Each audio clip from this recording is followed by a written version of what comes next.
Setup wise, obviously we discussed on Friday, Yeah. big thing with the grip. Yeah. And today we've mainly focused on getting you, I put a line down here, this yellow line now is going to represent kind of like a wall or a finish line. We want the hands to be towards that yellow line when that club is striking the ball. If you look where your hands are, they're sort of in the middle of your body, as we said from before. As we come in to hit the golf ball now, come back here, there is kind of a blur as you see the ball being hit there. Okay, so that's the ball being struck, and we can see your hands now basically by your right thigh, yeah? So you move the hand of that golf club back 4, 5, 6, whatever degrees, adding that loft to the golf club, which then sends that ball up very, very high, losing yardage. And often in the winter, if your hands are here now at the low point, that's where your club's going to bottom out, which means you're hitting the ground behind the ball. And then if you try to miss the ground, what do? We just spin it. Yeah. Okay. So we're going to work on this setup now. Grip-wise, you can see they're much better. Okay. Starting off in this, so let your left arm just hang down from your shoulders. And again, that's almost a straight line as you can see. Shoulder, elbow, hand, club, just hanging from there, straight down. And we'll lock it. It's just going to be nice and relaxed there. Don't sort of lift it up too tight and shrug it up. Just hangs down from the shoulders as natural as we possibly can, all right? Yeah. And then we get set to the golf ball. We can see there now, when we get ourselves set, the grip now, the logo is visible, okay? Could go round a smidgen more. Okay. I think there are occasions when, as long as the logo is visible, we're fine. We don't want to be going too far. Again, go back to the old habits, you'll find you will fluctuate between these two, but you just become more and more aware of where that needs to be. Now the feeling, as I said, we're going to put that little T behind the golf ball here. You could put a club, an old club or a stick or a shaft or whatever, something on the ground that's fairly sort of shallow in terms of depth and about a foot or so behind the golf ball. Now as you come back in the golf ball, now again this in your mind was a shorter swing. It's not that short relatively, is it really, when you look how far it's going back, okay? As we come back to golf ball there now, you can see your hands now, your left hand is moving more towards kind of the middle of your body. So we just look at those two images there, there's impact from both of them there.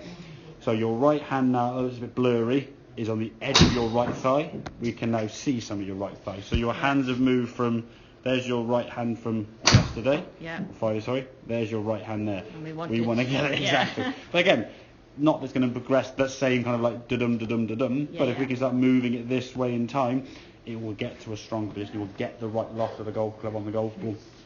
Get that launch angle down. You see that ball now come off the club face now. That blur compared to that blur is a lot lower. And we want it around that sort of mid-20s with the 7-iron, as we said. You were pushing towards the 30s. You're just losing yardage. And again, the way you're losing the yard is because you're hitting the golf ball now with the hands scooping, which can encourage hitting the ground behind the ball, thinning and fatting, which for chip shots is a nightmare.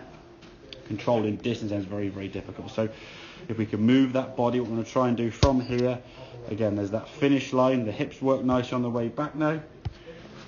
Hips and hands are going to move into that wall. Exactly, yeah. So you're just going to bump into the wall with the hips, and your hands are going to move forward there.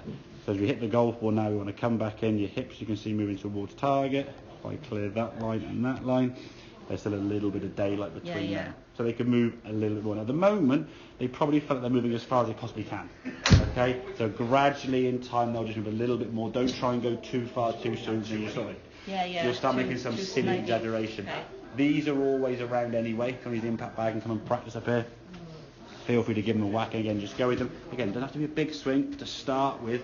Do it nice and slow, do it nice and short, just to get the feeling of what a good impact would feel like.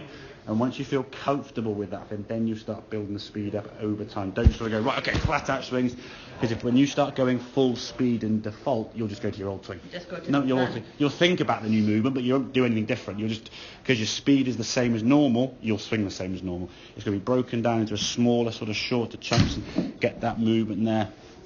Get that right wrist, we shows there sort of coming in this way, not back here. Getting the right lot, and that'll get that ball flat down. Like I say, the good thing with this, you can do some of these shots as practice for your long game, but also help benefit your short game. So it's going to kill two birds with one stone. If you know short game practice can be a bit like, want to give it a good whack. But if you're using this to try and help create a sort of different movement, it's going to work well for your short game as well. So, okay, does that make sense? Yeah? Makes perfect Good stuff. Very, very